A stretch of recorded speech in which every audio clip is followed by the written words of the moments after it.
Good morning, everyone. I hope you're all well. Happy Sunday.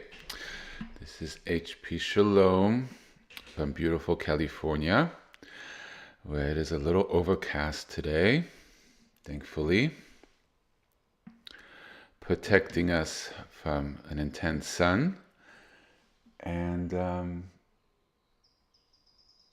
it's a very cool and spacious day with a lot of moisture in the air, which is a very nice state to be in. So today,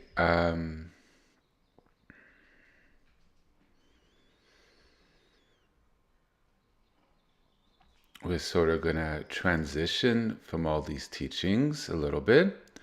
But why don't we take a moment first to sort of center ourselves, find our alignment, and find that space, which is very apparent this morning where I live. That sort of cool space that allows us just to be. That space that holds us and gives us breath and life. So let's take a couple minutes here.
Okay.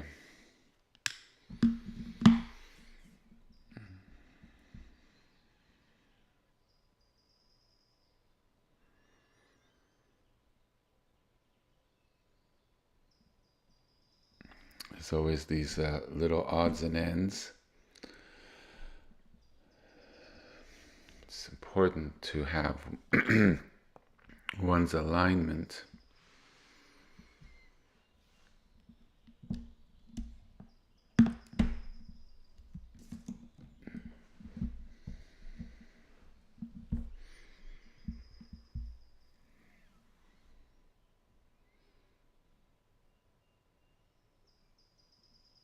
It's always important to take that moment of space if one needs it. It's a luxury one gives to oneself. And if one is, excuse me, around others, or like I'm broadcasting, it's a luxury we give to others to speak from a place that's aligned, that's calibrated.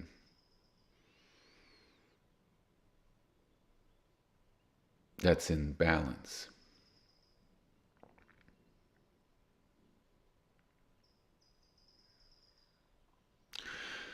And it's from that space that we can live our lives in an unbalanced world with highly distorted energies and thoughts and actions.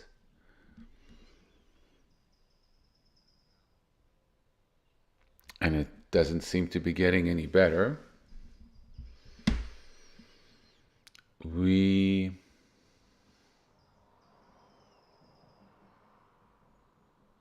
can find our balance, orient ourselves,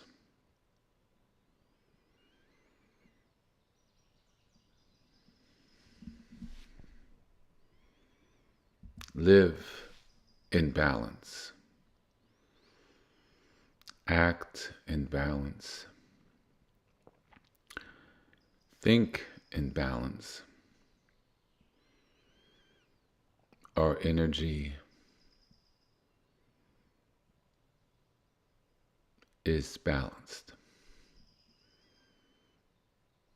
and from which our thoughts and emotions and actions and ideas and wisdom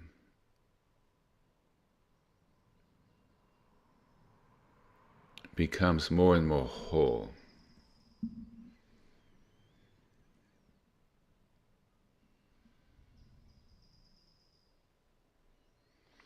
And in many ways,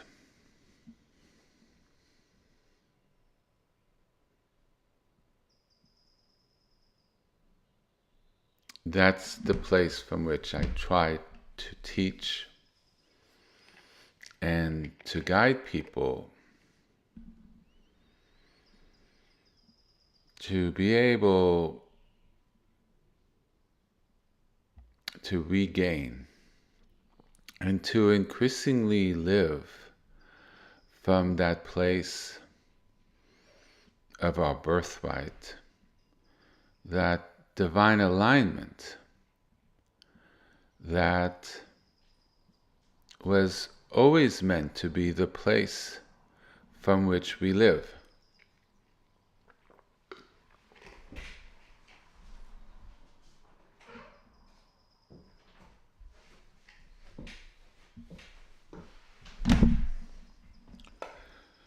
So, over the last, over 2 months, I would think, 2.5 months possibly, I've been giving a lot of teachings, which I didn't realize I would give.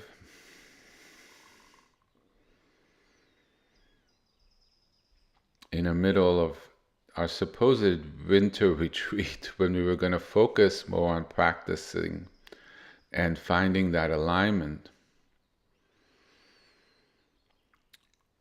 But I guess it was time, as the explanation of one image, which I thought would last one session, suddenly grew and then led to more, which led to more.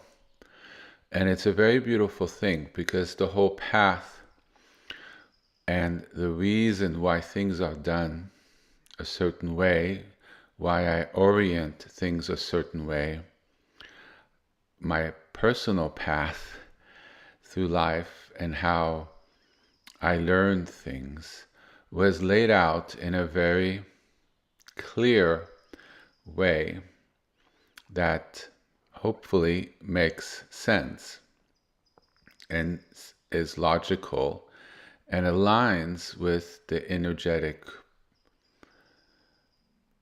philosophy and almost energetic scientific way, how things progress and how things are created, how our bodies work, and about alignment, physical, energetic, psychological, how that influences us and how that influences our world in turn, and how the world affects us. And that symbiotic relationship of the different Sefirots that exist in different manifestations. The earth one, there's a society one, there's a family one, there's our personal one, our work one, right? And how we all sort of work. And our desire, I think, for every human being to be happy, satisfied, content, and whole. I think that's true for all life and the planet itself.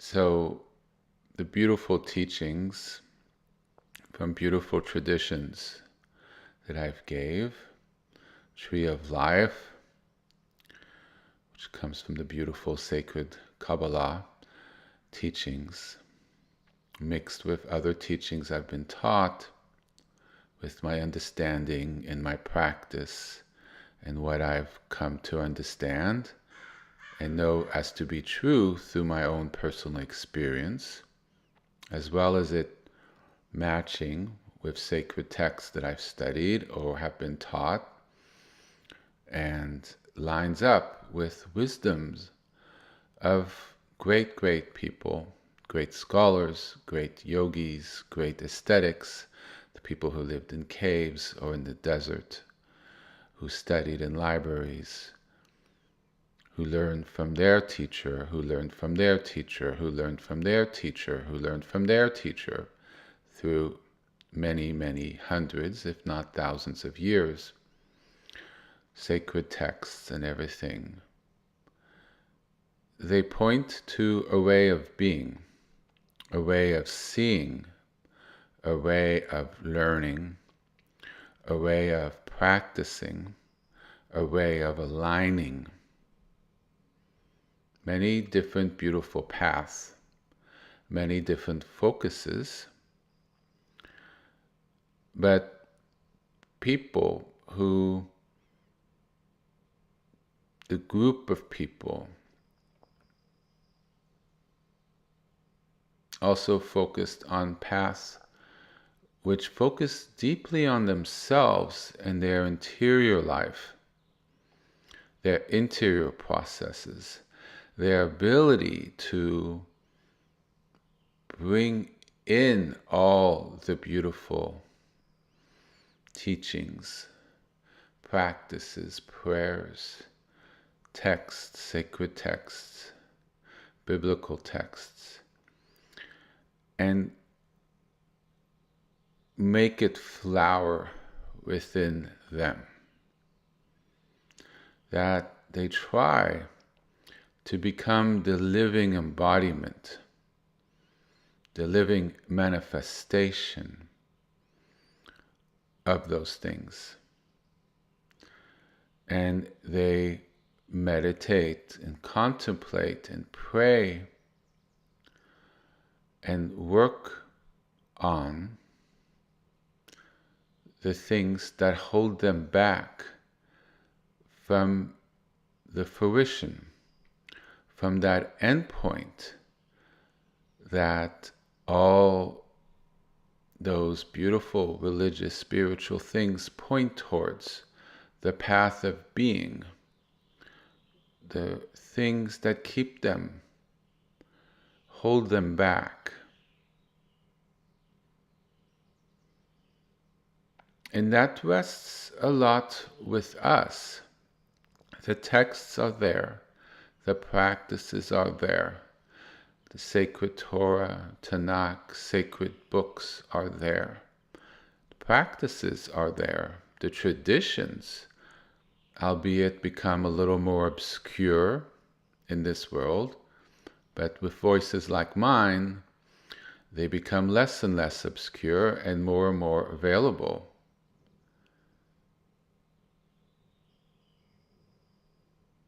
They're there.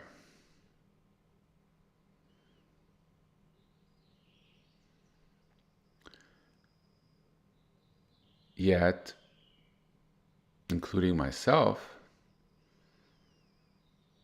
there are challenges to fully be able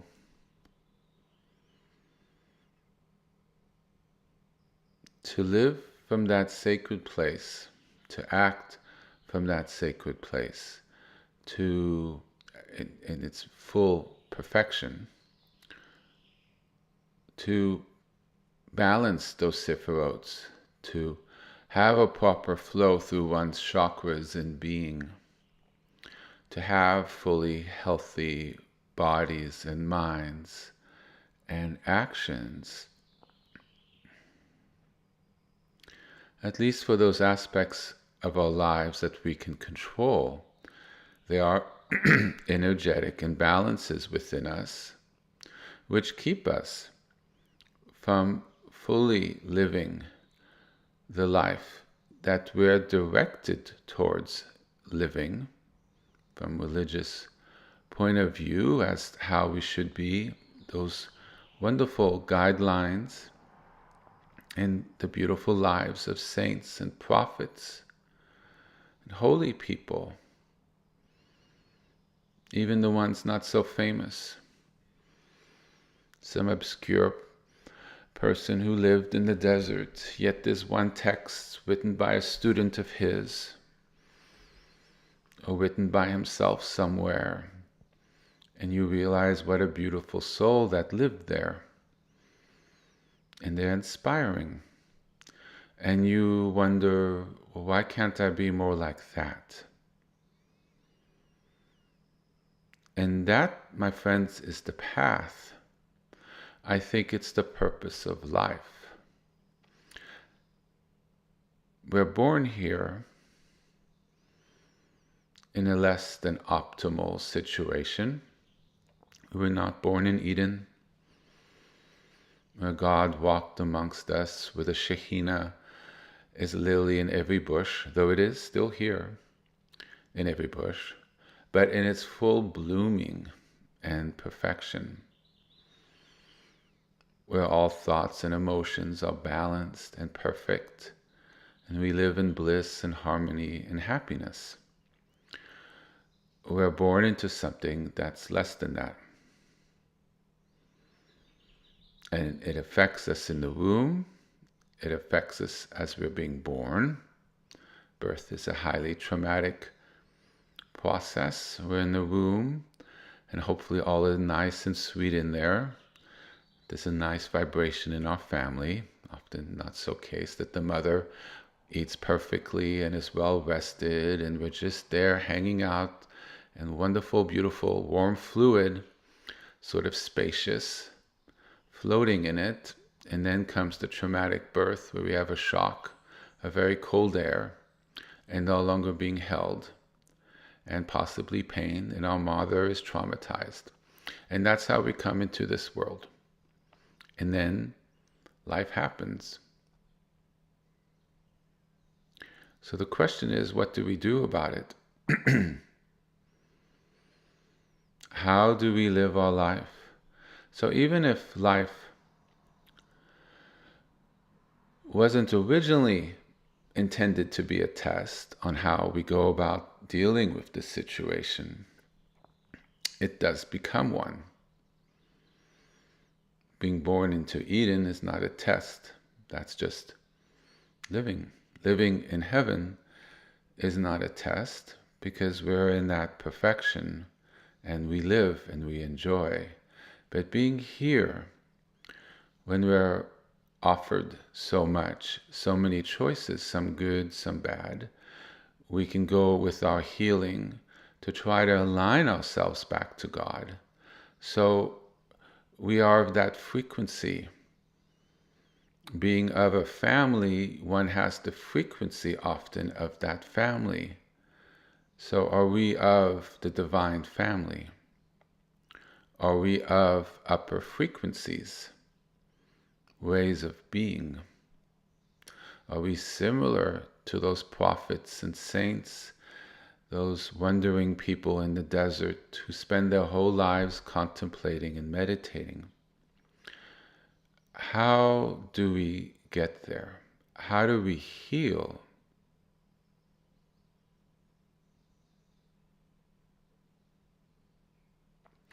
The dissonance, the unbalance within us, the pain within us, the trauma and hurts and regrets, wishing we can go in a time machine and fix things. I've had many flashbacks over the last 2 weeks of things I wish I could have done a little different, where I've hurt people or missed a chance. You know, it's not easy. And how do we let go of that? Why is it coming up now? I haven't thought about that in 30 years. Why do I suddenly make it so important now when it wasn't all that important back then, and I quickly had a reason why it was this way, which is totally legitimate.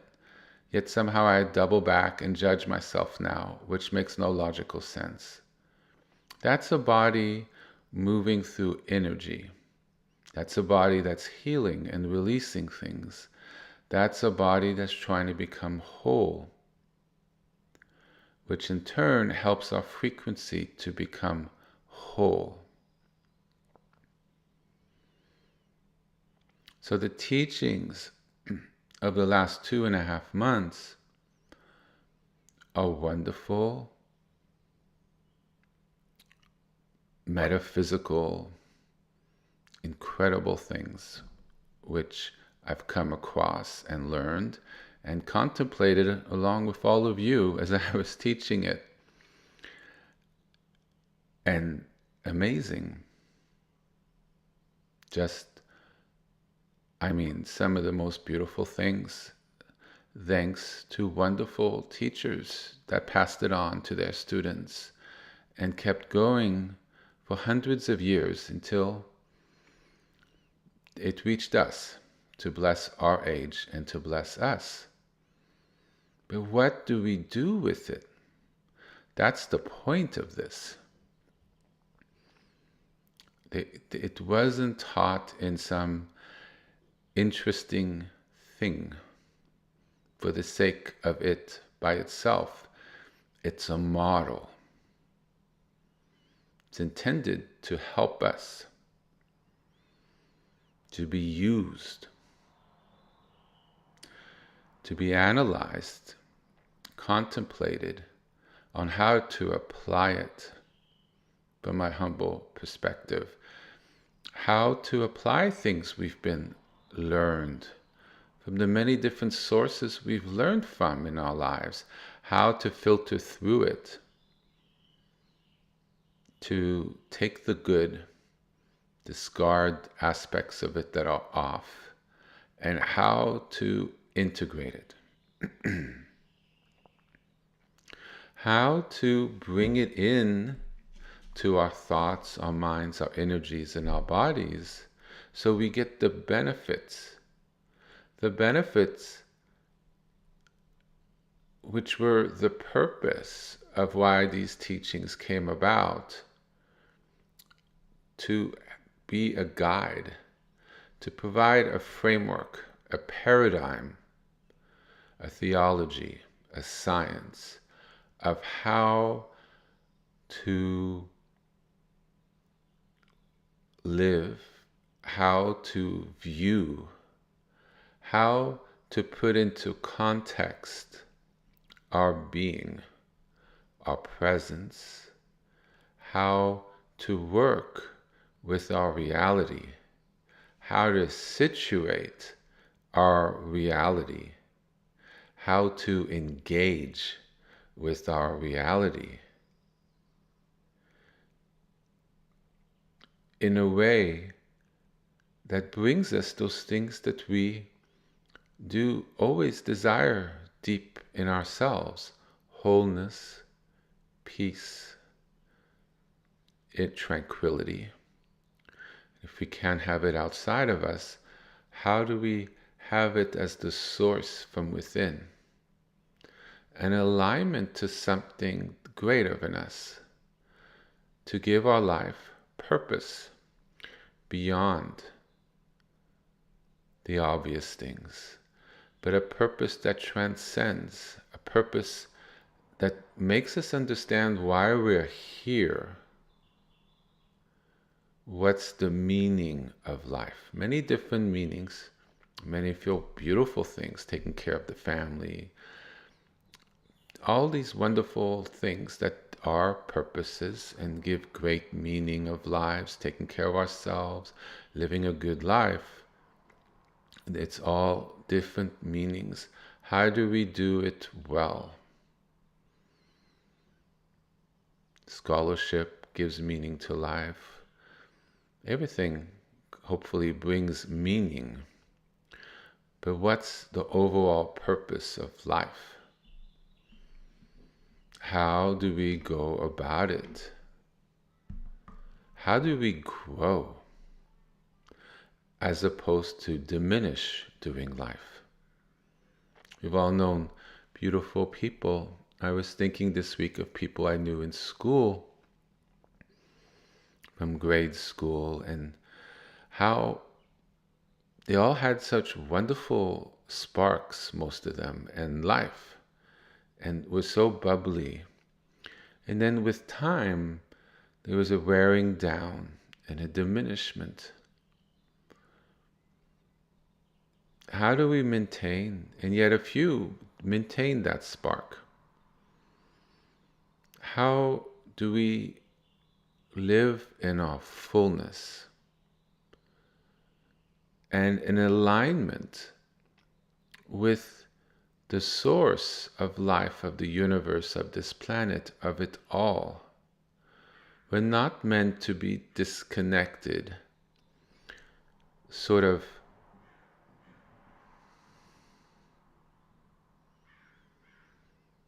getting 20% of the juice of life, the energy of life, with a lot of sparks and static, and it's better one day and not so good the next, and some days it feels completely disconnected. The roots of our tree aren't getting the sustenance of life, of the Creator, of the Shekhinah. Roots are dead, roots are clogged and dry, so the nutrients, the essence, the kundalini, the energy that goes through the Sefirot, the Shekhinah, the blessings, those rainbow lights, aren't flowing, and then we feel off, and our actions are off. We get illnesses, we get mental disturbances, we get unpleasant flashbacks where we judge ourselves, judge others, anger, depression, and sadness, aggression. All these things are manifestations of imbalances. The spiritual path, in my humble opinion, is working with these things.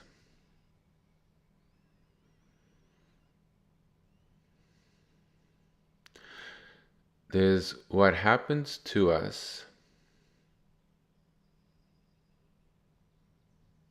from outside, from within us, flashbacks and balances, and how we handle it, how we react to it.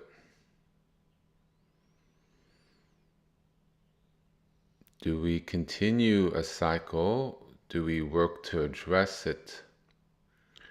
How do we handle things that come from outside? It ultimately, when one reflects on it, that's about us. We tend to make things about the outside, and it really is. But we disempower, or our subconscious, or whatever it is. Things happen, things are happening, things are always happening, even from things within ourselves which we don't have control over, conscious control over. But how do we deal with it? How do we deal with our disconnected? We shouldn't disempower ourselves.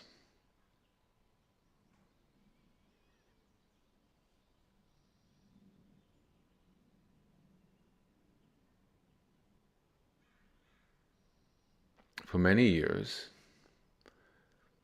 and this is why I give examples of from myself, not to share about my life. I'm actually a very private person, believe it or not. It's to show through examples that I've lived through, because they're real, and I have the best understanding from my own personal experience. So for many years, I went to places of worship, and they were deadened to me, and I couldn't feel them at all. Right? So it was the same. Let me just take one place in college. I first attended, hard to feel anything. The place didn't change, the music didn't change, the people did not change. Yet with time, I got really engaged, felt it, flowed with it, and soared and got nourishment. The only variable, the only difference was myself. Internal processes, internal agreeing to release into a space and remove the blocks and jump in and take a risk. Sometimes faking it until I actually felt it. Singing along, even though I couldn't quite do it with people next to me in the same way they were doing it. The frequency became contagious, and I caught it, and then I felt it, and then I ran with it. Became always devout, but became exceedingly devout and understood from a personal way of being, a reorientation. But that comes from a within process.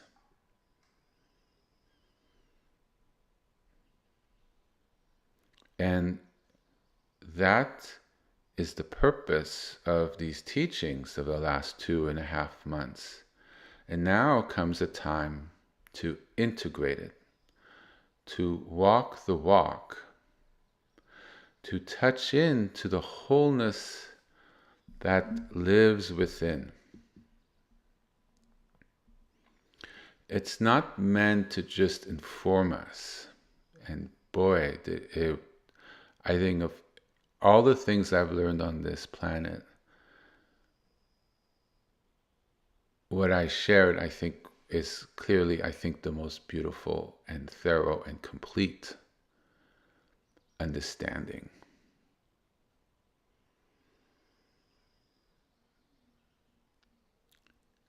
And it should awaken something within us, hopefully. Show us something. Inspire us. Find it very inspiring. And give us encouragement. To help us encounter a living frequency that's within us, that's outside of us, that's found in sacred texts and music and ways of practicing, worshiping, even drumming or playing a flute or walking anywhere, in a forest, in the middle of a city, by the beach.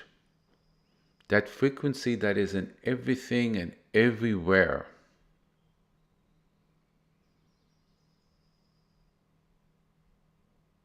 And as we clear distortions or imbalances within us, we're able to link with that frequency that's outside. But it's very much within us, our instrument, our radio telescope, of how our bodies, being really these telescopes of being able, of sort of like antennas, that's what I want to say, that pick up what's going outside and feel it deep within, because we're connected to that within us. That we are able to get that signal and feel it truly, and that alignment of presence. That we are balanced in our center. So there's this communion that's actually very solid and hard to throw off by imbalances around us.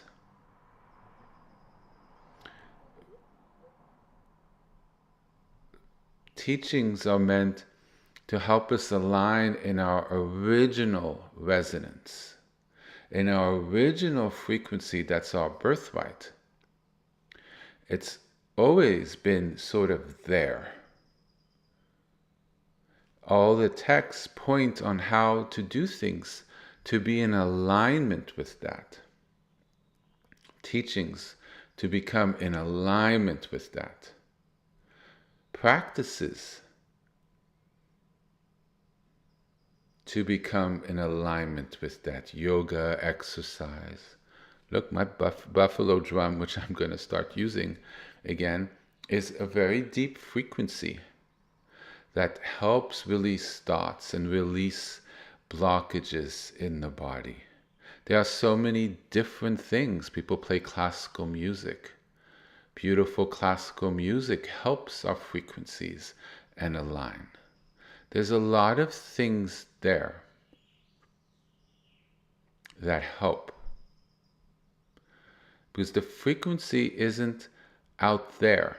It's also in here, in us.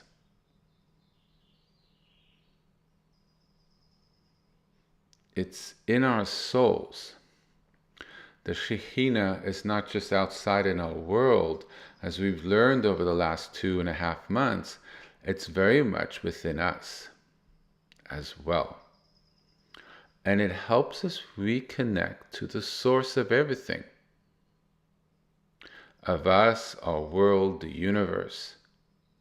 And if we're religious, we call it God, Hashem, Adonai, Yahweh, Elohim, Abba, many words.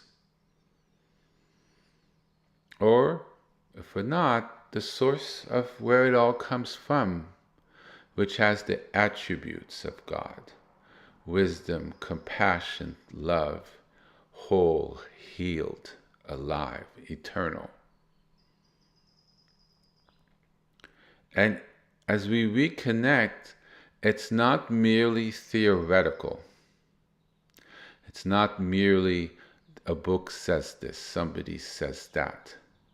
It's not merely through theory or through a belief, but it comes from a direct, energetic recognition. We recognize it. we feel it.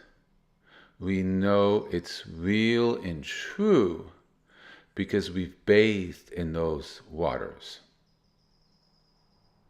We're bathing in those waters.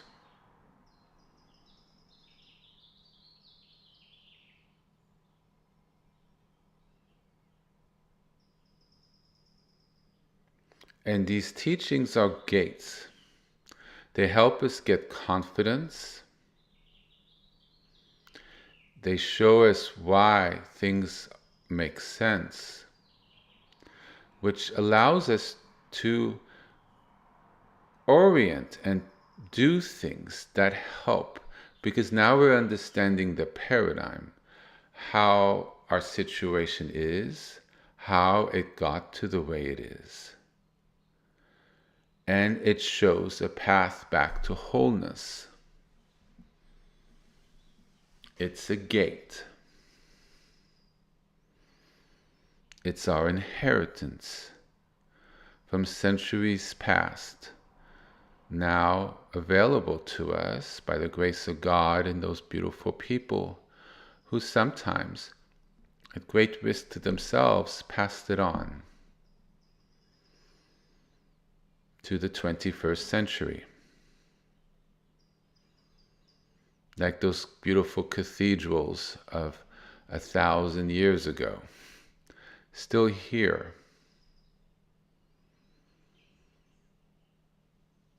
Which inspire us.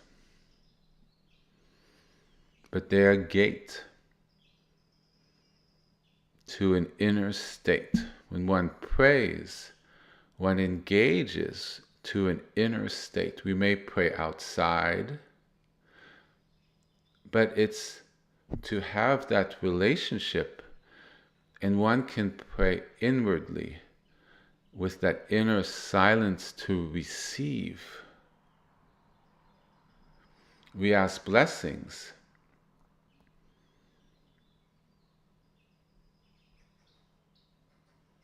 because we yearn for something.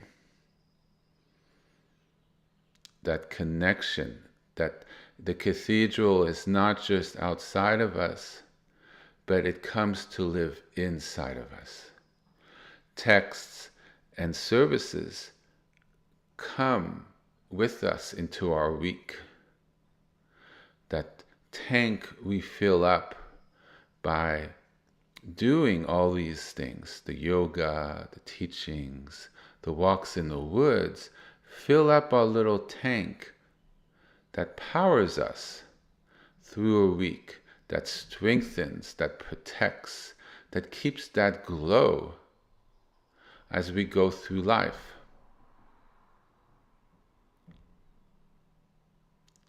So these teachings hopefully inspire something deep within ourselves, an awareness, like, oh, this is interesting. Oh, I've always kind of been drawn to this. Oh, I always thought there was sort of this, and hopefully things start clicking. And it's not because necessarily of the logic, which it is as well, but we recognize something about it deep within ourselves. We recognize it's pointing to something we feel within ourselves, that we sense, and that place also of where we ultimately, whether we realize it or not, is kind of what we were aiming towards. That place of alignment,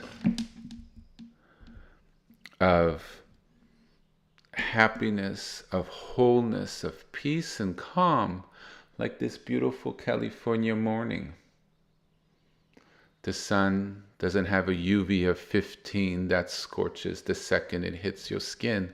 It's overcast. The colors show. We feel held,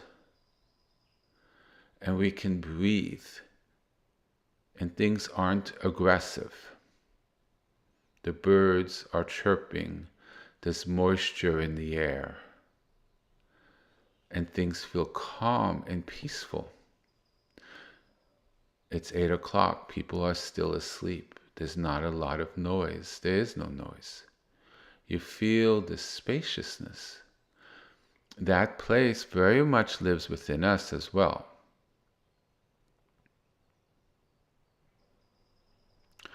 As we learn to become more present, we can come to engage within that space within us as we go through life and be able to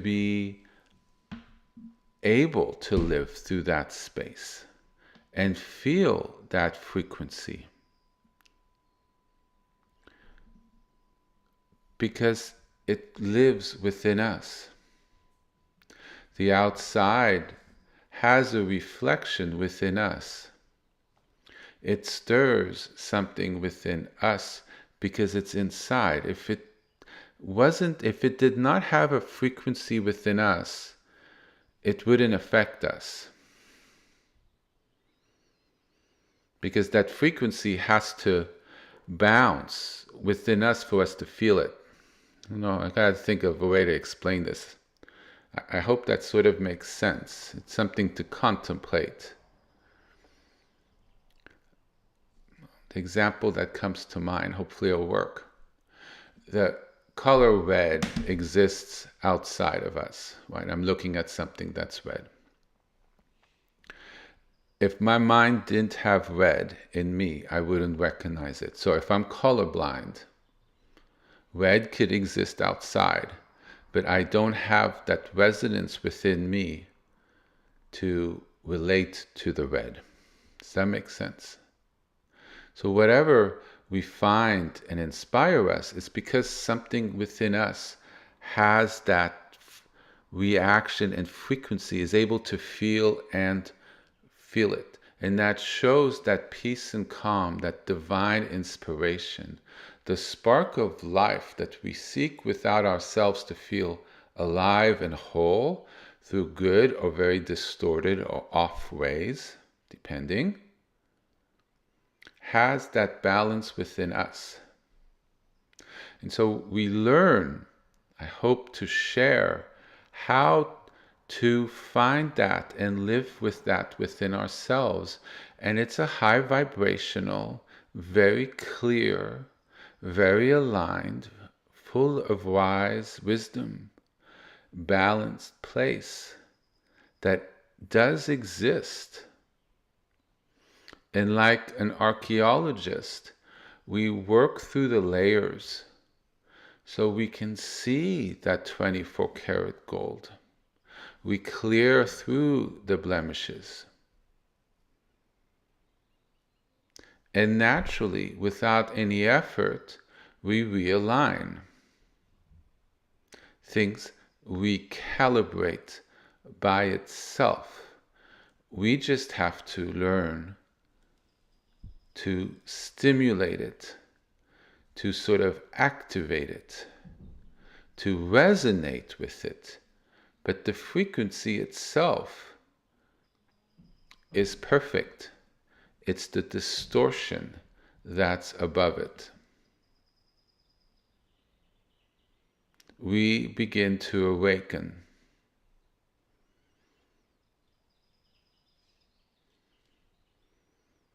To what we always are. And we restore ourselves to that root.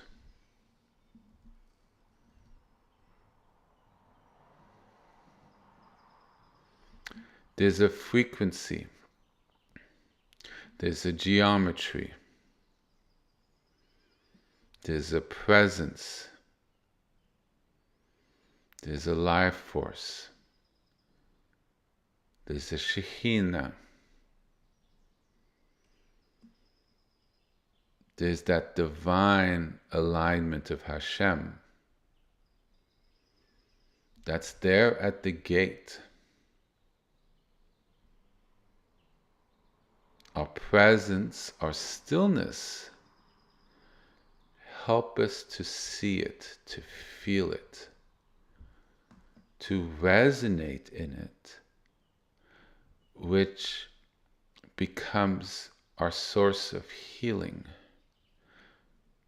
We can adjust our frequencies outside through mitzvot, practice or actions, all beautiful, wonderful yogas. But there's inner yogas.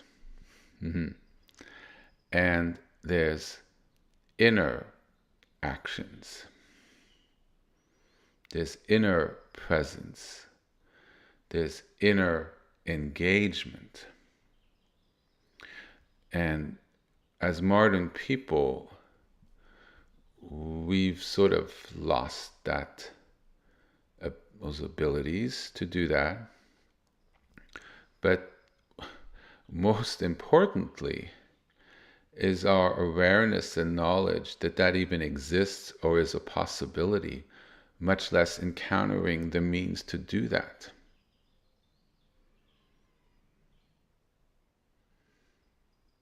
That we turn our awareness inwards. That doesn't mean we neglect anything outwards or we change any of our external practices of how we go about things spirituality or religiously, as long as it's aligned and proper. But we also add an internal component, which makes the external components that feed us, that gives us sustenance, more powerful, because it resonates deeper in us, and we get into a feedback loop that we spiral upwards with greater and greater connection to God, or the essence of everything that has all the perfect qualities. But the inner work is so essential. The teachings on the Sefirot points to inner work. The beautiful image that shows the path shows the inner work, the blessings necessary. The image here points to the reality that's within us. The inner work helps us connect to that. If that tree of life, with the perfect whole God at the center, the God that manifested everything, and his full wholeness before division, existed outside of us, we would be in Eden or in heaven. Yeah? So that's not possible. We're not living in that right now. Maybe one day. But this tree of life can be excavated within us. Not maybe ever to that potential that is shown, but can we get closer to that? Can we resonate to the truth that it's saying that that tree of life is connected within us? That tree of life is the very source of everything that's us. And it's very much inside of us in that perfected way. But it's buried. It's hard to change our society, even our families and the structures. It's very complex and it's ingrained, and there's a lot of momentum on how things are. And it sometimes takes decades or generations for things to align, or it could happen relatively quickly. Who knows? But this within us is possible. We have control on how we decide to orient ourselves to get closer to that ideal state of these Aleph, tree of life, Sefirot, that is being pointed towards. It's a vision, and you can make it whatever you want. Hashem, Adonai, it's just the core of all the names. But it's there, that 24 karat gold, that we have control over. Because we have ultimately an ability to work with our minds and our emotions and our bodies and our pathways and our structure with our current. That is where we can make a real difference, for sure. And that's what these teachings, I believe, point towards. The inner work. Not to neglect anything else. Nothing outside necessarily may need to change. Oh, it may need to change, but we're not aware of it. We don't need to change necessarily anything. It could always be an addition to, an understanding to slow down, to clear, so that becomes unearthed. So the blessings of that can permeate through all the layers, filter through all the layers within us, so that wisdom, that knowing, seeing things a different way than other people, in a clearer way, that helps guide our lives and make it easier, and also gives us a peace and a trust with a capital T, because that frequency emanates from within, and like a beautiful scent, beautiful incense, it incenses our inside and our thoughts and our brains, which in turn exudes through our actions, through our fields, into our families and into our worlds, and creates the external change as well. But engaging externally is one level. But like I've shown through the example, it could be all around us in a beautiful place of worship and song. But that's external if it doesn't get inside. And so by working within ourselves, we're able to experience things in a deeper way. Realigns our frequencies, opens our hearts, our understanding. There are many external paths that people have trained and learned, gone to school over, become religious teachers, priests, rabbis, all of it.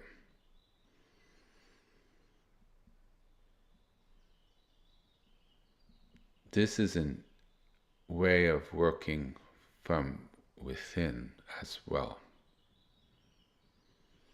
And to do that, one has to do the practices. Because you can't excavate, you can't take off the dirt unless you look at the soil and you start brushing it off. You learn how to use water to move away the soil, how to dig a little bit, how to start making the beautiful mosaic that is there come out into the sunlight, to shine and glow, to bring beauty to ourselves, into our worlds.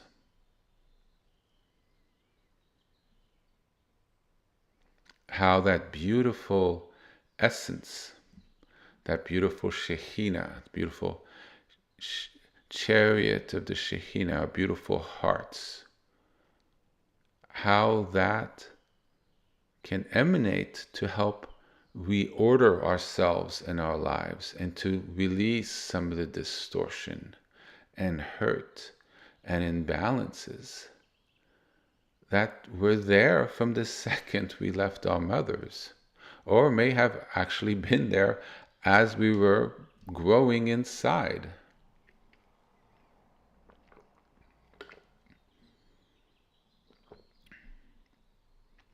And so when we learn to work with divine frequencies, with our presence, we learn to tune in, to tone ourselves, to fine-tune ourselves to better and more wholesome and alive and bigger, actually, frequencies. All that becomes available.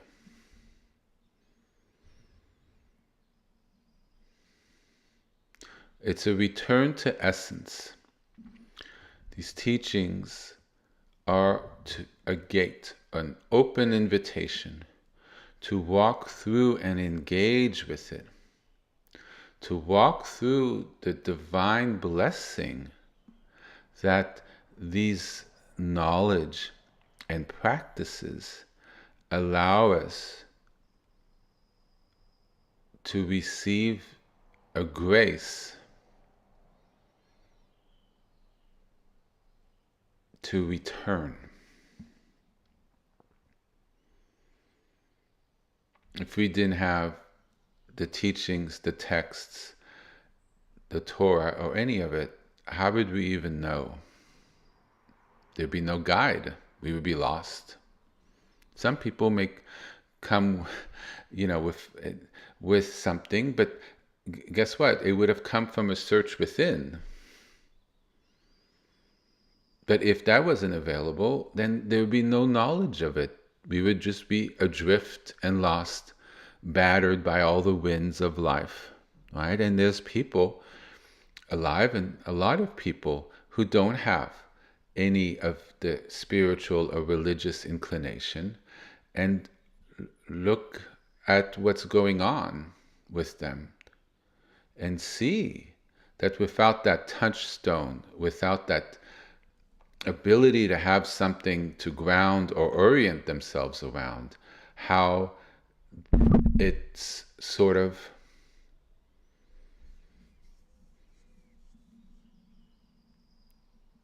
how that manifests, how that has an effect on them, how it's hard for there to be a change, even if they look for it. Is there a sense of lostness about that? Wondering. This is why so many people who have deep alignments in history were very quiet, who are often places by themselves in temples or in nature. They learned that the power of it is also through prayer and study, but it's working with one's alignment within as well that activates their prayers in a deeper way, that activates their study and their actions in a deeper way. It's what I feel to be, it requires both. It's the two wings of the eagle. Internal work, external things we do. Internal things we do, external things we do. They're not exclusive. They're highly complementary. Working internally is known throughout the ages as being the quickest path, because we address head-on those things that block us, which allow the external nourishment to go deeper. It's like having a very hard ground that's very dry, but sort of baked in. So when it rains, the water doesn't kind of go in and penetrate deeply. It blows off, right? So we water ourselves with beautiful things from the outside, but without tending into our soil, to our makeup, to our roots, healing our roots, nurturing our roots, cutting off the dead roots, encouraging new roots to grow, it'd be very hard for our tree to get the nutrients from all the blessings that are outside of us. There's a lot for it to work and overcome before it really reaches us to nourish. But if we work and look into ourselves, work with the energy of it to crack that soil, to release the dead roots, to activate new growth through energetic practices and meditations and prayers and things, then it all works. The external with the internal. The two wings of an eagle so beautiful. They fly so high, they barely have to flap their wings, if at all. They flow with the current, upwards and downwards. They're fast, they're gorgeous, they're sleek, highly sensitive, great eyesight. Without one of its wings, it doesn't fly, it falls out of the sky.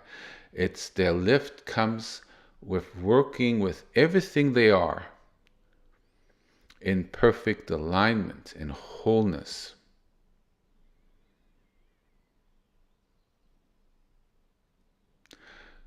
Working with one's presence and what we do inside reorders us, initiates us into healing and a deep remembrance of what's inside. We start getting a taste of it.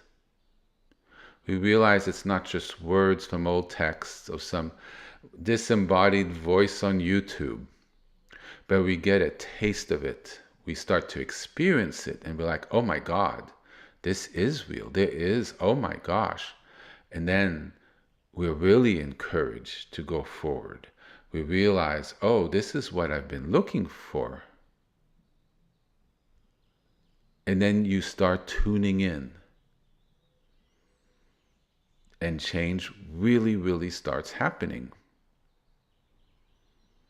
It's not merely the ideas. It's not merely the teaching. It's the wisdom and what those teachings are pointing towards. The path that it shows. The light. The blessings that are contained within it that we can choose to activate by walking and doing actions in that direction. It points to a living frequency, but we have to turn towards that frequency. We have to open the shutters and clean our windows so that frequency really enters us and gets stronger and stronger. But its strength is always at 100%. The Shekhinah is always at 100%. As the Aleph tree of life on your screen is always at 100% within us. There is no dimming of that. It's the uncovering. It's the dirt. It's everything on top that we need to uncover, to clean. For that to really show, we drive around with very dirty windows on our car, and we think the outside world is very murky and whatever, and it very much could be, and to a large extent is. It's a lot. There's no shortage of things to pray about on this planet, unfortunately. But it's also affects us because the windows aren't clear enough, that the light that there is we can't see, the nurturing that there is can't see, because the inside of us can't blow out and see fully that light, because or see the sources of beauty or of wisdom, or to orient ourselves so we are in the presence or in situations that nourish and not deplete us. So these teachings show another world outside of our dirty windshields, and basically saying, clean me. Look, there's a lot there you're not seeing. And it's not our fault. It's really not. Blame, even for things we've done, is so not helpful, like I've said many times. We're a lot of a creation of things that happen to us that are beyond our control. And these teachings point to ways and an understanding of reality that help us get out of the car, get out the Windex, and clean our windshields.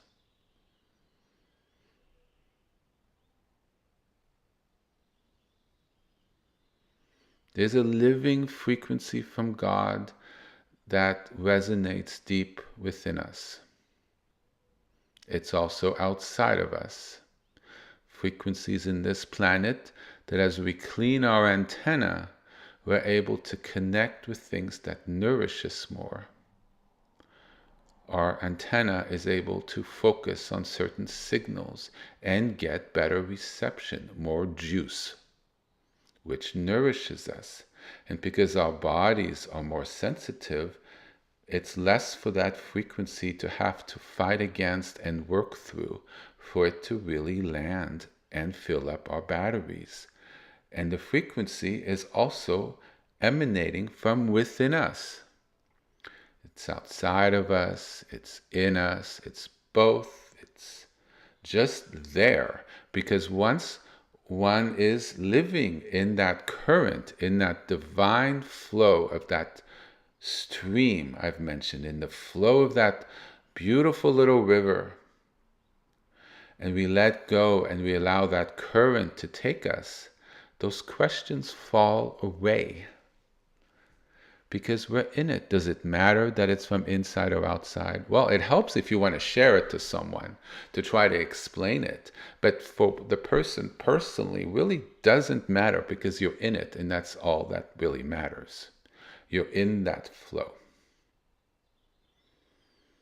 You're in the Merkava chariot, or you feel the pull of it, and you learn to realize that yes, this is a real pull and not something subconscious and a little messed up that's really going to mess me up because this ain't right. And you learn to distinguish the two, and you learn to purify. So you really start feeling what is real and whole and healing in us. That internal. We go through the woods, dark, cold, full of bushes, and we go through and we see the light at the edge, the warm light.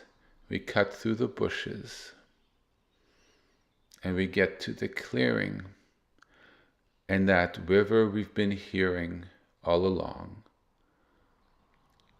The warmth that we feel at times through the woods. The voices saying this way, go this way, the text, the maps, the groups of it that we intend, hopefully whole and good and aligned, says this way, here, find sustenance, here's something. And we go through our walk and then we find that. That attainment really is inside of us. It's a place, it's a frequency, it's a communion. And ultimately that resonance originates when it fully lands as an energy that becomes us. We play a lot of, too much, I think, in modern people to the external, and we've lost the internal. And we've lost the abilities on how to connect with the internal. There's philosophies that doesn't trust the internal, that it's beyond redemption, that it's completely off, and beyond reprieve, beyond fixing. And in fact, turning internally will only, there's no light in it. I don't buy into that at all. Because there is good in people. There is light from inside. There is that purity within. And we learn to uncover that. We're returning to our axis, AXIS. It's the center of ourselves that is balanced. That center of ourselves, like when we put our fingertips together, which I'm literally doing as I said the word, on both sides with the fingers a little apart. So if people maybe do that, below the pecs, thumbs on thumbs, fingers on that, so it's a little open, almost like a prayer position, which it sort of is. That aligned place that I've been teaching people, not so much the last couple of months, but before, right? Not with the fingers handled, directed not too high, not too at 90 degrees, but that perfect sweet spot where one kind of feels that balance with the back straight. Do you feel that perfect angle? And you feel like, oh, I feel aligned. I feel like, oh, I just feel that center. That's helping to touch in with our axis. That center within ourselves when we're aligned with the left side of us and the right side of us and the top and the down. And in that place, our minds feel like it's entered into that open, pregnant space like exists outside here in California this morning. And like I was trying to show people last week at the very beginning, with that little spontaneous meditation practice that just arose out of nowhere, that how to find that place within where there's that alignment. And from that space, a wellspring, a fountain of blessings exists, of healing and alignment, because in that space, all the trauma we hold in our bodies and in our bones are able to leave. It's that alignment which allows our bodies to finally breathe. God knows we all need it. I need it. That alignment where we can learn to let go and let God. That doesn't mean we let God in our lives, because sometimes we really need both hands on the driving wheel to move things, because we act, we do, and we also pray that God's got his hand on the driving wheel as well. We are not passive beings and allow God to do everything. It don't work that way. I just want to make clear, because there's a misconception about that. It's both. But we learn to let go and let God when we work to align ourselves, to do that interior work. We allow our batteries to discharge, because we hold on to it. There's a magic force field of all the frequencies we hold. And if you feel our bodies, it always feels tight. There's a holding. Those batteries don't discharge because we feed into it with a feedback loop that locks us into it, with habitual ways of acting and of thinking, of seeing things, a way of not feeling or being able to engage in sacred places, which is habitual, meaning it's a habit, habitual habit, go figure, right?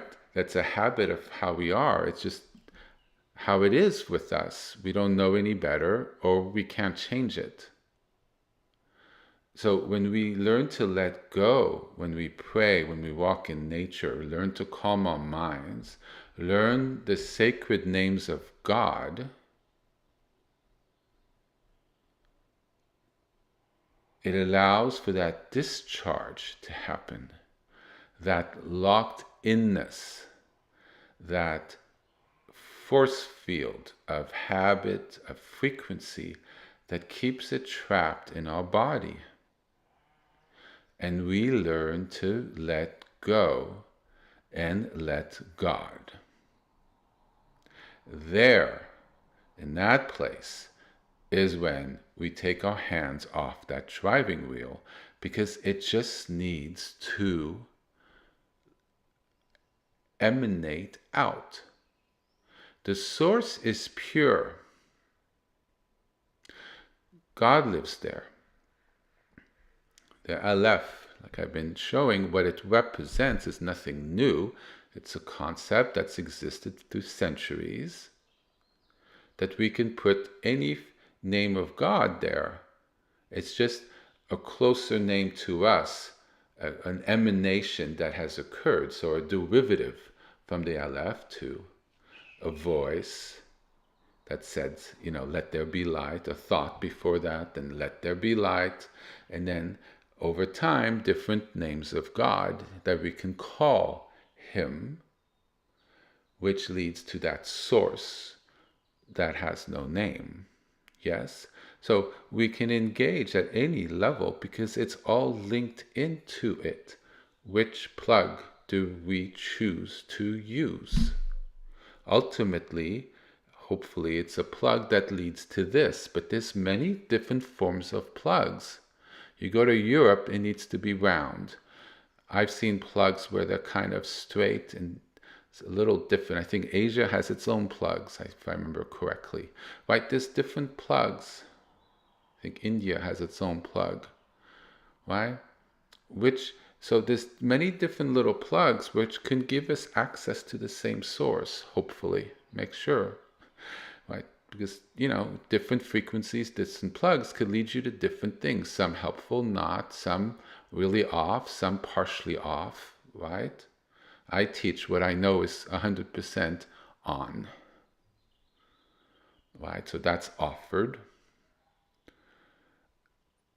As we plug in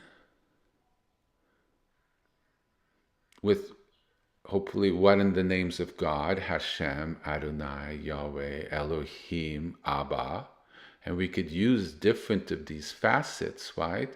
We bring in that living frequency, which interacts with the frequency in our body.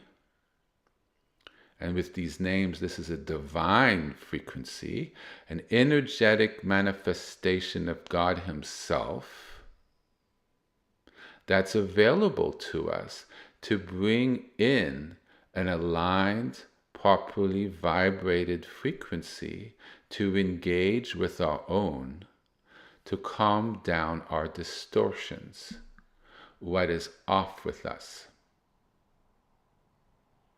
to bring in that divine healing inside, because the issues with us are not outside of us.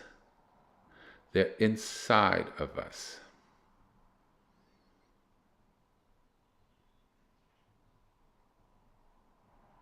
It takes a while to understand that fully and to live that.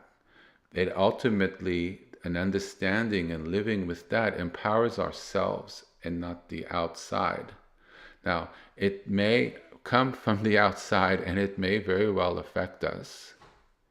But by looking at this orientation of thinking, one begins to realize that how it affects us, we have the power over at least that part of it.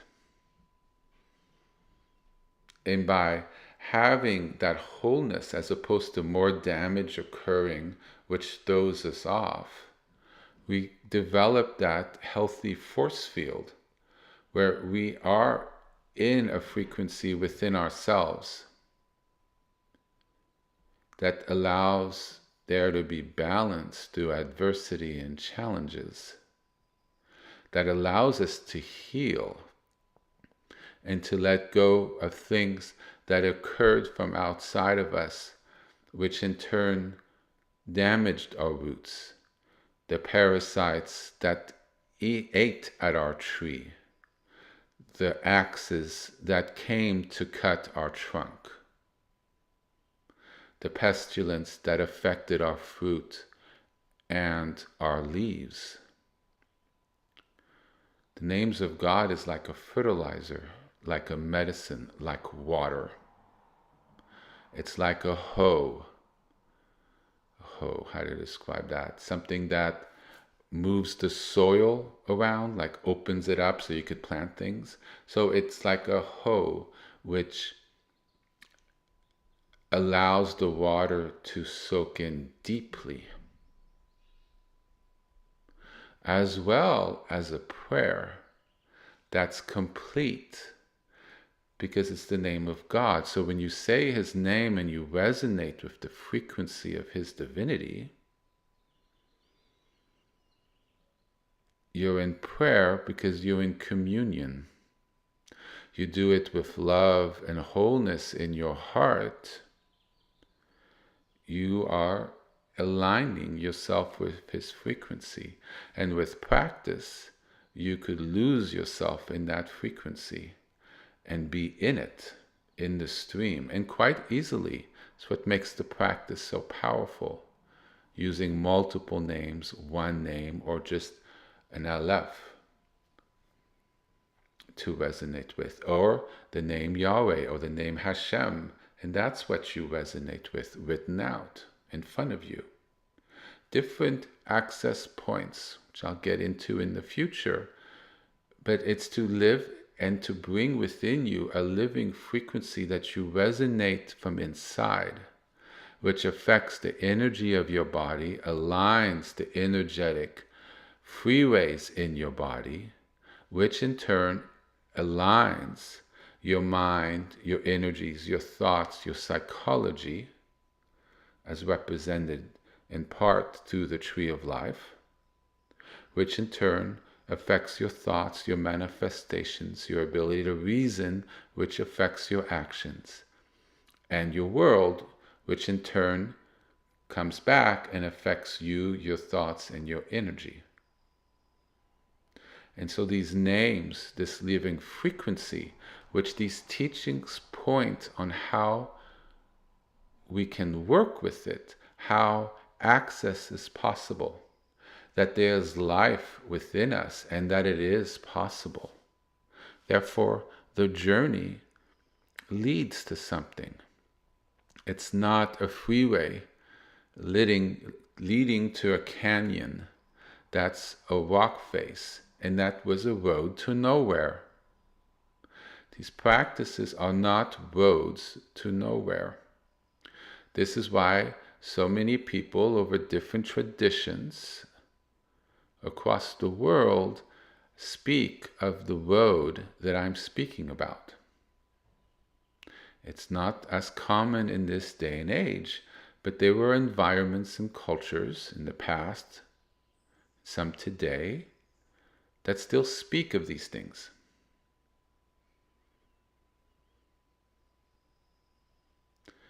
An inner alignment that's aligned with God is possible. It exists. The Sefirot tree of life is such a powerful image because it says that. I have it up on my prayer space. And when I pray, do the names of God, or just sit there in that space, present, that symbol always just hits me. That's our home. That's ground zero. It's where we came from. It's where we're going, God willing. And our actions and intent and effort leads us there, or it doesn't lead us there. And that's our life path. But that symbol shows that's always there. We've never been separated from it. We may have forgotten it. We may not know it's there, but that wholeness always exists. External of us, internal of us, up in heaven with God looking down, God in front of us, God in us, God in our world. Are we able to resonate and to see that, to feel that, the multiple source of blessings that are there to perk us up? Having a bad day, but you remember on the way to the gym, there was a beautiful place of grass with buildings all around, but it was perfect and you felt calm. Well, in that moment that you were able to see, there was God in that. And the rest of the day could have been horrendous. But in that moment, there was that wholeness. Was that enough for your frequency to find its alignment to hold you for the rest of the day when you were being battered? It's an ability.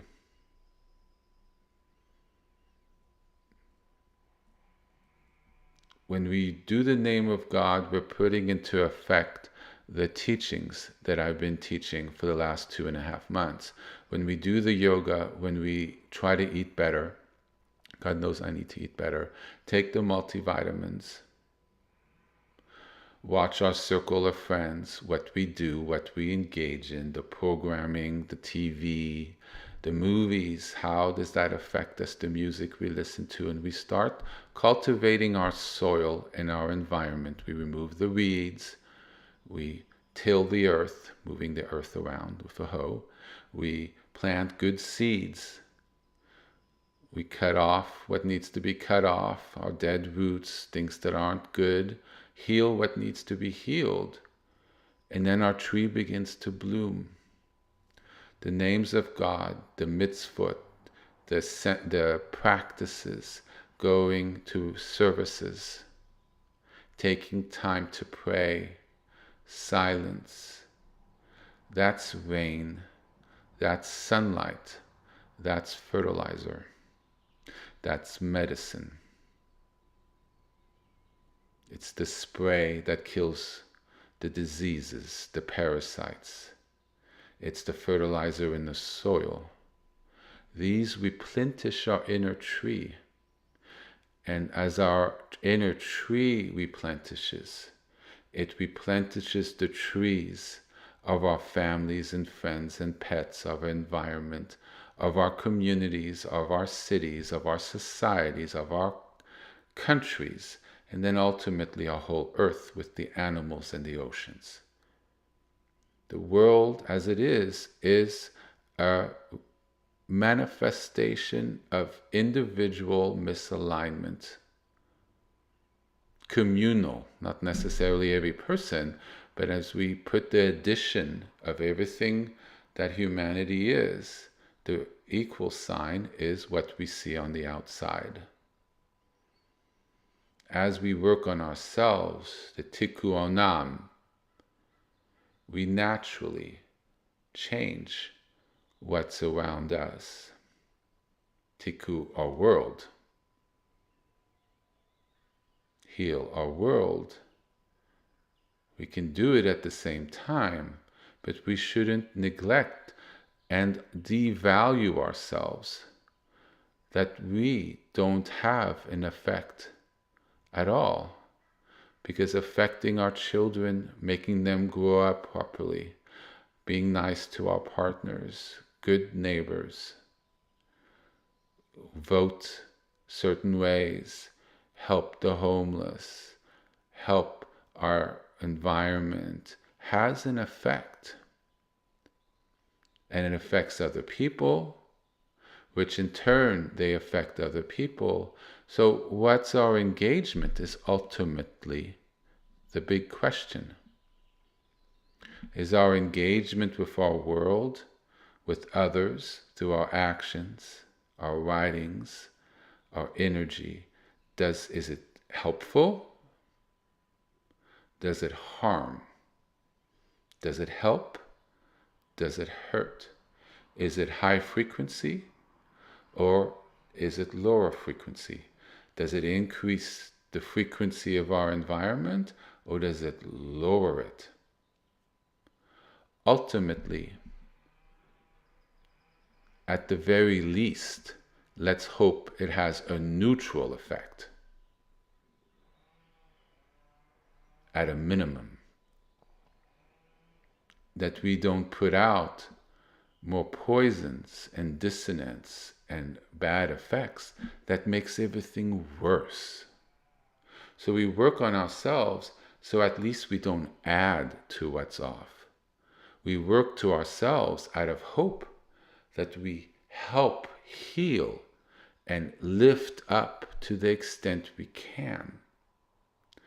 But ultimately, everybody's life is their own.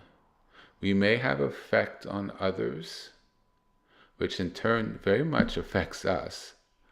But aside from that, we're born, we die. Like my father used to say, we're born alone and we die alone. It's very German that way. It's very wise. Meaning, only us leave to face where we are individually going to go. And we may find our family and friends on the other side, or we may not find some of them. But that's an individual path as well. We're all walking individual paths. Now, paths of what I'm teaching take into account others and our effect, because that in turn is a manifestation of how we're living, and it helps. It's part of the whole of a good life. But let's focus always also individually. This is our individual personal walk. How are we walking? And the teachings that I've taught is not a dogma. It is not you must do this. It's not like, well, there are no other ways to understand life. No, it's an offering as to this makes sense. But now, what do we do about it? And what we are doing, and we're going to do, and we're going to work on, and we're going to work on ways, some of it really fun and very interesting, and a lot of whoa, wow, oh my God, and practices that are zesty and interesting, because I can't do boring. Things that are very alive, helps us return into that center, into that axis of alignment, where truth, blessing, and God lives. It's the very core of our being. It's that central line that runs above our head to God Himself, to deep below our feet. It's that central point where everything orients towards. And it's how we balance our thoughts, our feelings, and our actions. And it aligns ourselves with our purpose, our aligned purpose, when the Sefirot are aligned, which is our true self that's there. We never lost it. It's always there waiting to be uncovered, our higher self, our perfected self, the beautiful aspects that people see in us, which sometimes we may not see in ourselves, the more perfected person that we hope to become, that we work towards becoming. And we're able to hold that center increasingly as the world and its energies and its balances, imbalances, its blessings, its no blessings or bad blessings, moves all around us. And one is able to get stability in that Shekhinah, in our core, in that divinity, as shown in the Aleph tree of life. We can become anchored and yet able to move and be fluid with things around us. We could be rooted but also responsive, strong but gentle. Our branches and leaves can move with the wind. Our trunks and branches can move with the storm. We're not too rigid, and yet we don't get blown over. We become a dancer in the dance of life, in a wholesome, aligned, sacred, enlightened way.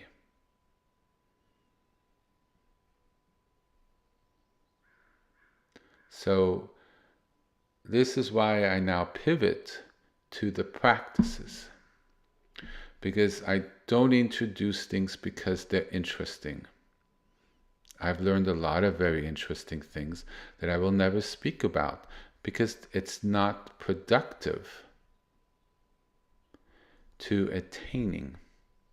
Because there's plenty of beautiful things that I can speak about that point to things on how and ways to go about it, and interesting things that help.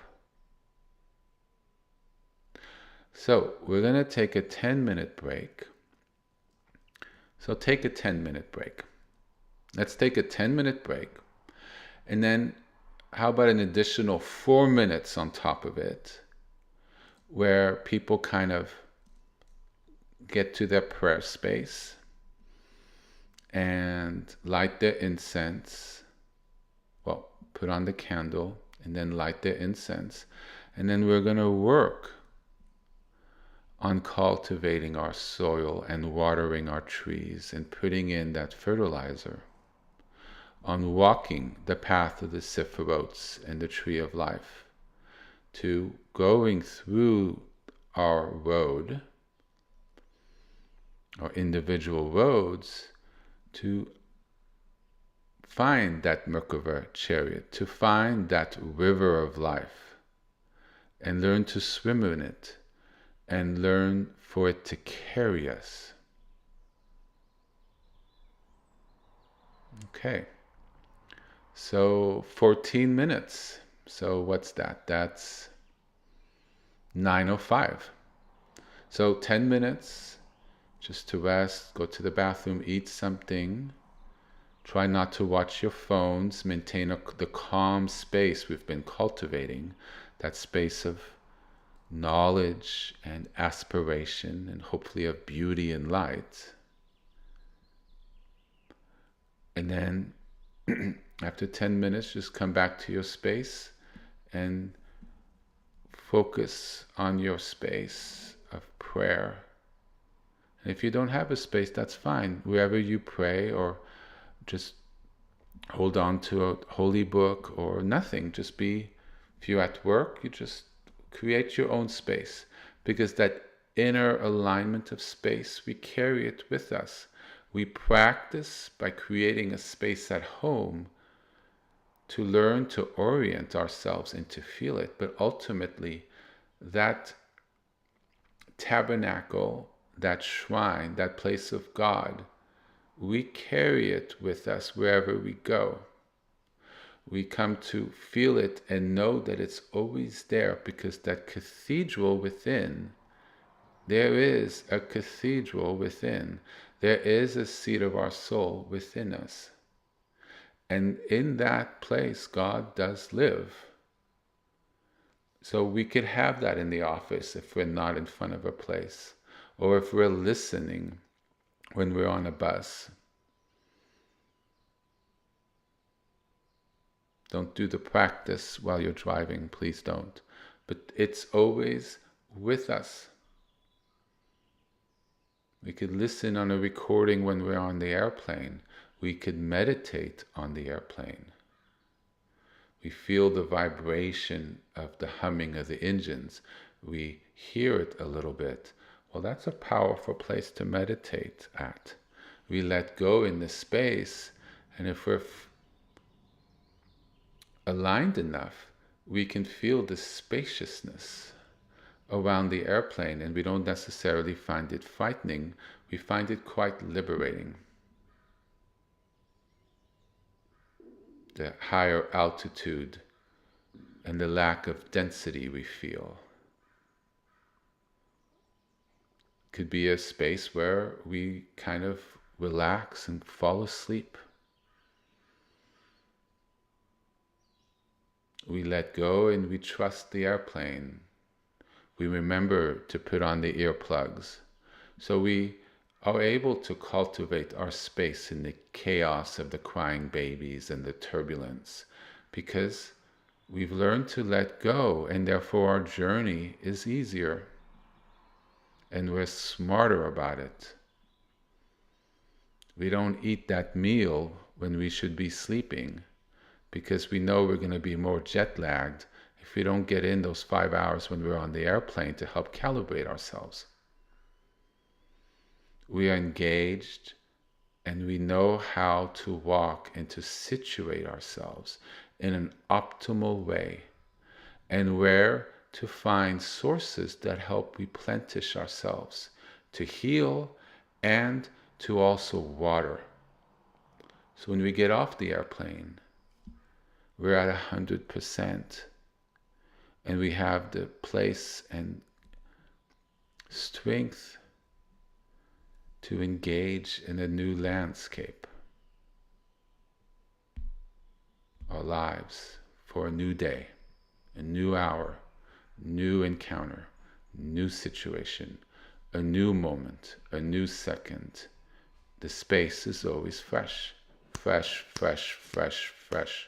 Present, present, present, present. Every moment is a new moment. It's a new invitation. And we're learning how to live in freshness. Okay, so it's no longer 8 or whatever. We're at, so 9:10. Yes? See you at 9:10.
Okay.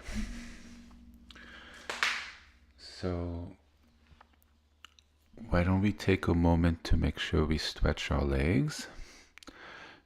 Or any tightness that we feel in our body. It's important to make sure there's a proper flow, and muscle and tendon tightness is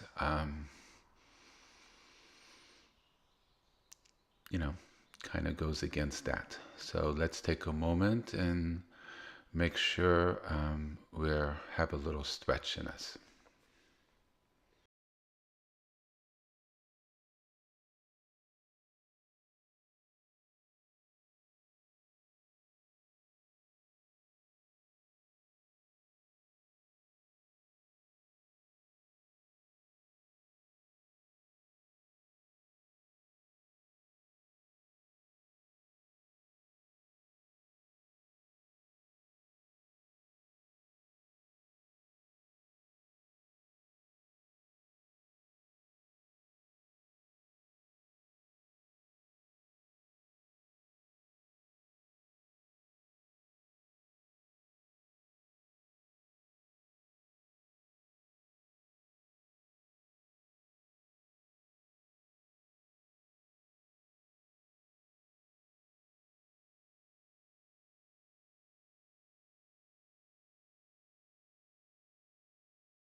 All right.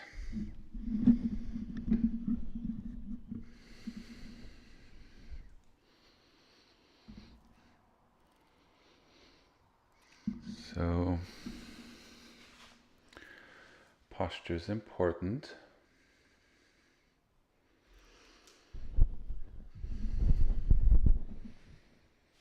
Make sure this is on. Okay. So we're going to check our alignment and resonate with our prayer space. I'm not quite sure yet where we're going with this because I've been sort of running around getting ready. So put the fingertips together.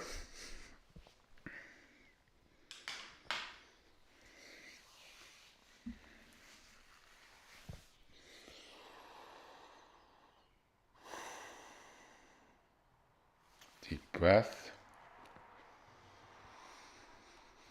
Exhale. Sometimes when I start to help find that interior place, I actually put both of my hands sort of in a prayer posture, but with the palms sort of open over my face.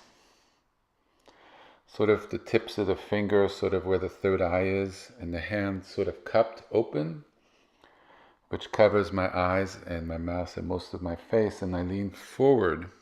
I shouldn't do that while I'm trying to speak, it muffles my voice. And then I put my hand there, sort of an open cup position with the fingertips around the third eye, and the open hand covering my eyes and my mouth, and then I lean a little forward in sort of a prayer to connect. And I find that really calms me down and really helps me to connect into the holy space I've created, or if I just really need to pray anywhere that I am. It's something about covering the eyes and having the hands over the face brings a certain warmth to the facial area, and with the back slightly inclined forward, moves the energy of the body a little forward over the third eye area, which is where, and the crown, where we're able to connect with higher frequencies. So we're working with our entire body, even though some of these terms may sound foreign to you. They're real, trust me. We'll get more into those things in the future. But we're working with our body in alignment, and as opposed to our energy going every which way because we don't know how to work with our roots and with how the energy flows, the water and the nutrients flow within our bodies, we don't know exactly how to move to help remove the static blocks. So by doing this, postures like I just described helps us align and cultivate a space which helps us go forward with our practices in a more powerful, deeper way. And as well, it's just a wonderful place to pray and connect with God at the very beginning of our practice. So you can do what I've suggested, or you could put your fingertips together beneath sort of your pecs or breasts and angle the hand in the right direction, which I've spoken about in the past and briefly this morning, and just find that still place, and let's stay there for a little bit to kind of begin.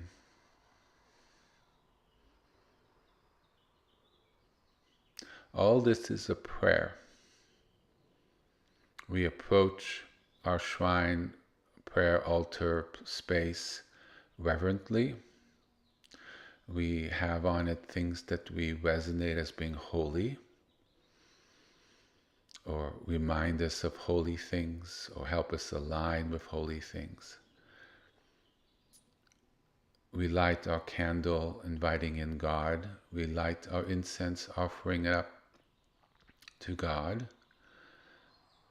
Put sometimes the incense around our body or the sacred objects or around our room. And all of this is an offering in prayer, an alignment with the sacred and divine, and also an offering. It's a prayer. So our prayer really begins as we approach our shrine. We approach with reverence, we engage with it with reverence. And then when we finally sit down and we've oriented ourselves, then we take that moment to find that still place of reverence and prayer. We can say, actual prayers, or it could also come unstructured from our heart, just the reaching out of energy, of gratitude, of having that space, and also with time and energy of connection, where you just resonate with that divine energy and your heart feels whole, because you feel the presence and you feel that you're home and that you're safe. So let's connect in.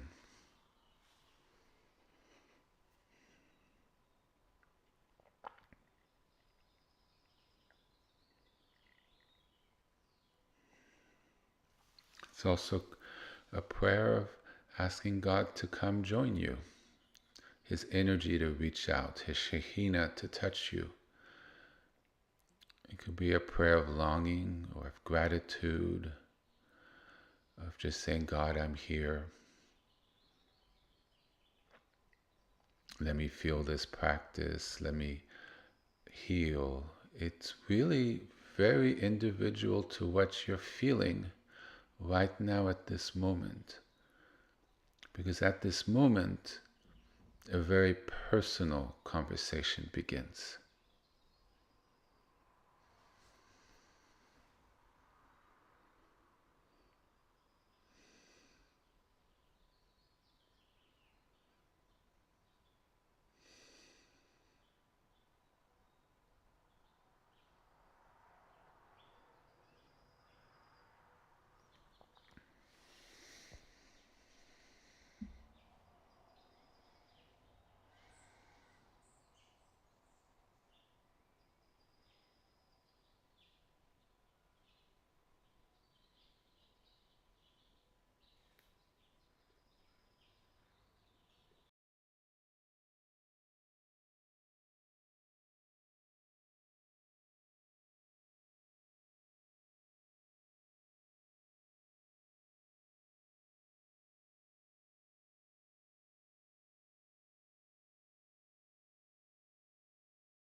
So when you've done with that, just rest in that space that you've cultivated. That space that can feel like a warmth at your heart center, this energetic center of your body. That warmth there, that seat of your soul, at the core of you where love and warmth and wholeness lives. And maybe just rest there for a moment in that space, allowing that energy to fill your whole body, so it feels like your body's in that cocoon. And if you're not able to feel it yet, just imagine a warm bubble around you, like a warm blanket, not too heavy, thin, but yet has that warmth, and you're able to relax into it and let go. So you could visualize the feeling of that and feel it, or find that object in your closet or drawers and put it around you, so you feel that holding and presence of comfort, and allow your body to relax into that. So we'll do this for a little bit.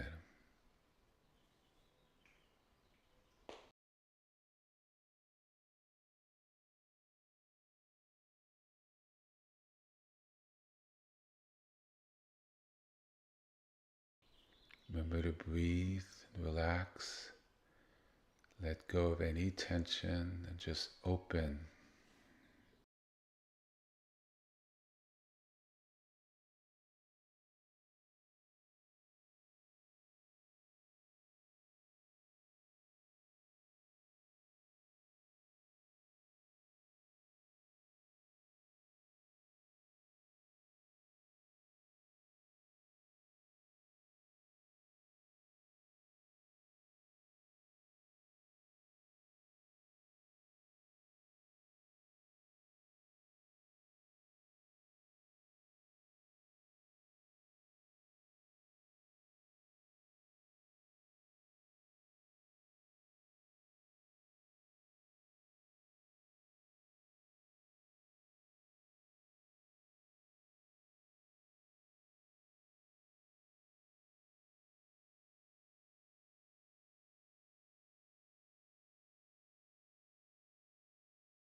So from that space,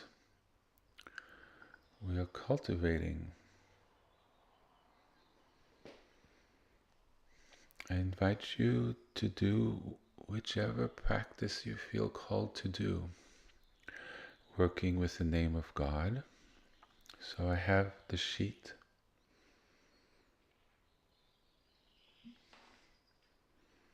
You could add any name of God that you choose. Hashem, El Shaddai, Adonai. I don't think all the names are up here. These were a formula of multiple names that we were beginning to work on 2.5 months ago. I think we only got to the first 2 or 3.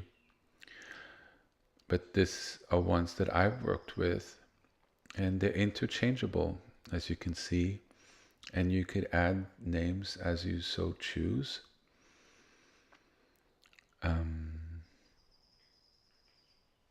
Like Hashem, El Shaddai. You could interchange Abba, Elohim, El Shaddai.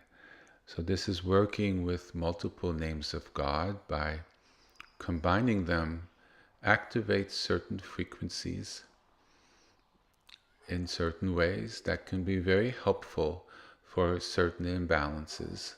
And that's why certain names work at certain times, certain days, or certain periods in one's life, weeks, months, years even, or for one's entire life.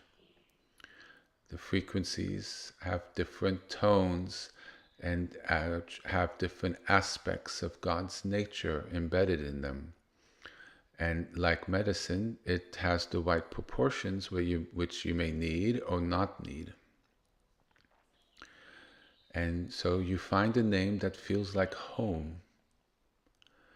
Like you do it and you're like, oh my God, where have you been? Oh my gosh, if I knew this 10 years ago. Oh my God, this name. Oh my God. Well, that's the name you should use if you have that oh my God reaction.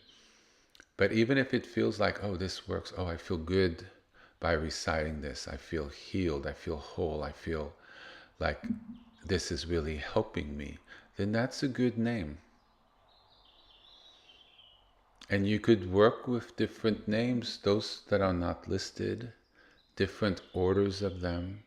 But if it makes you feel ill, it twists you up, or the energy bunches, which it does do if the order is not, just doesn't work. I think there's certain orders that just don't work because the frequency order isn't there, just by the way this works.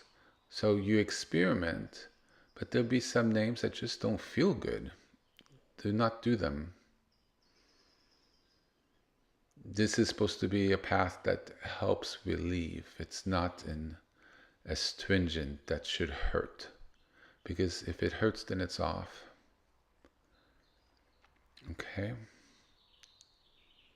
I'll speak more about the nuance between those two extremes in the future.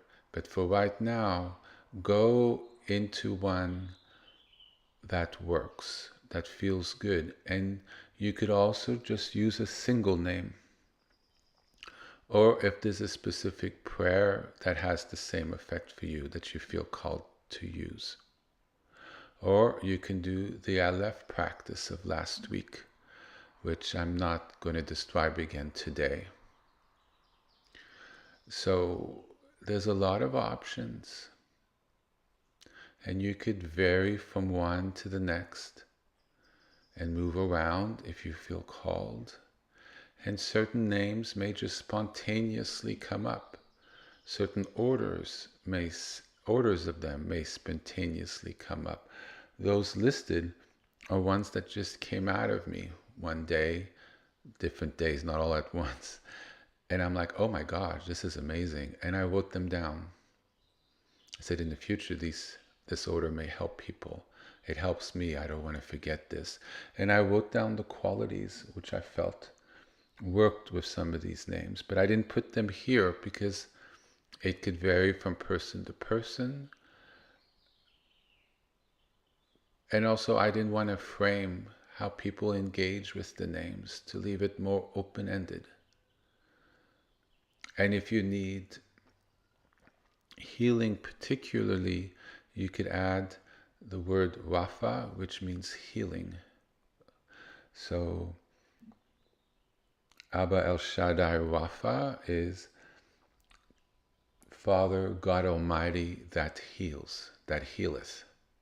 And so it engenders a healing frequency from those attributes and names of God, from those frequencies. So it specifies healing. But they all heal.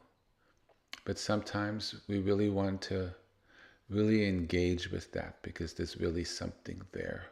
And that's the core of our prayer. So do with it as you wish. It's open-ended. It's all offered.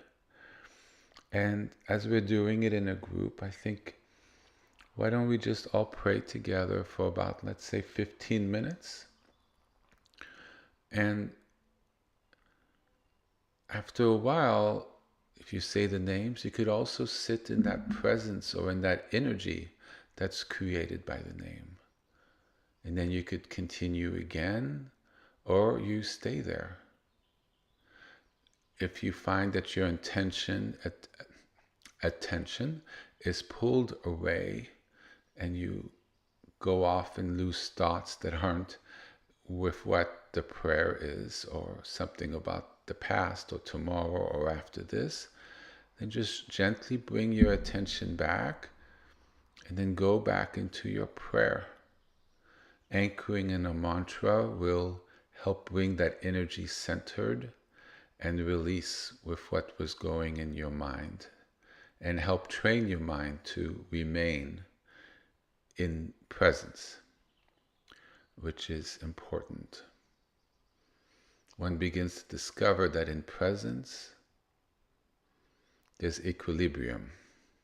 It's not just the sake of being present for the sake of being present because it's a thing to do.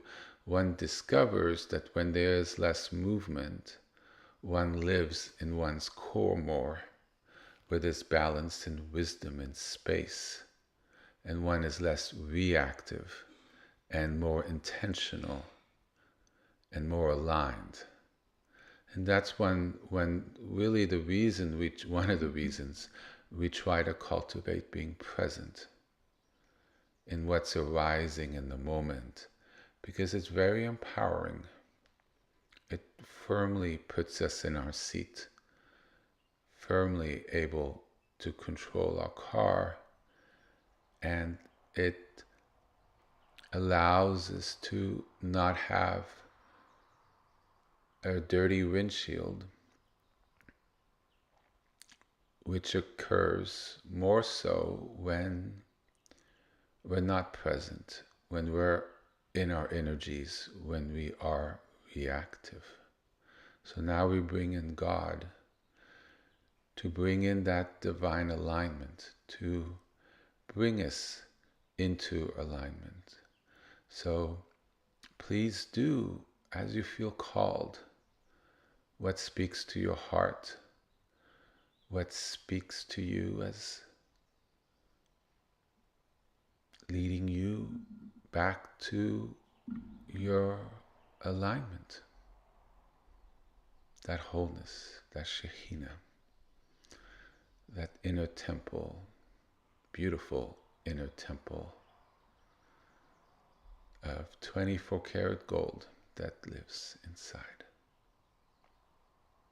So 15 minutes, my friends.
Okay.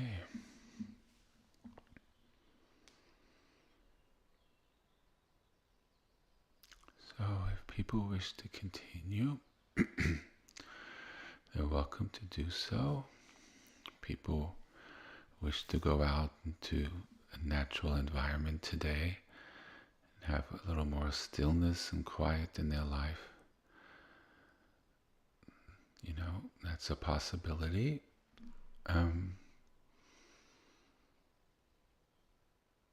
I also, at the end, I had a note I wanted to mention.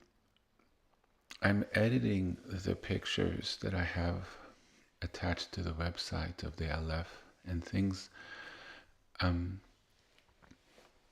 was originally had the intent of trying to keep people using their images as I present them. But as I started working with them to add more warmth or color or something, there's a large variation, and it really is up to individual people as to what works for them. A lot of people, I don't think, understand fully energy and colors and objects yet. So I was trying to create a sort of framework to kind of keep everyone within the lines. But at the same time, there's individual preferences. So I thought it would be better just to explain sort of the general parameters. If one wants to adjust some of the images, it should feel what feels the most holy and whole to you, what you're able to resonate with the most. So keep it within the scope of what's already there, warm, golden, orange colors, but you can vary them to add more vibrance or things of that nature, but don't so much work with editing the image or altering the color too much, because the color and everything is showing something. At least with regards to when you put it for your meditation space. But feel free to go in. I've provided large DPI objects, for most part, photographs, so people can go in and create the size they wish and have the full latitude. But keep it within the scope of what's presented, so you make sure you have the right resonance with it. Yes? And I'm still working with some of the images, and then once I have one that I find is the best, as I tweak them, I'll post that one on the website. Also, the images that are not of higher quality, that aren't really fixable, even though I've kind of tried, I'll be removing them, particularly the tree of life with the flower of life in the background. At least with my capacity, there's not much I can do with it. I'll post new pictures, when I'll be able to create them, that have a similar theme. So if people are particularly attached to that one, feel free to download it this week before it's gone. I'm going to focus only on high quality images. I wanted to present it because I presented it during the teaching, and I found it highly inspiring, as well as it really had a powerful teaching behind it. But sadly, the image is what it is, and can't really be fixed up. So I hope this week has been a blessing for you with these teachings, and I hope it brings light into your world and your families and your communities. So I wish you all a blessed Sunday, and all my best wishes for the week to come. Thank you for joining me, and I look forward to being with you all next week. Bye-bye.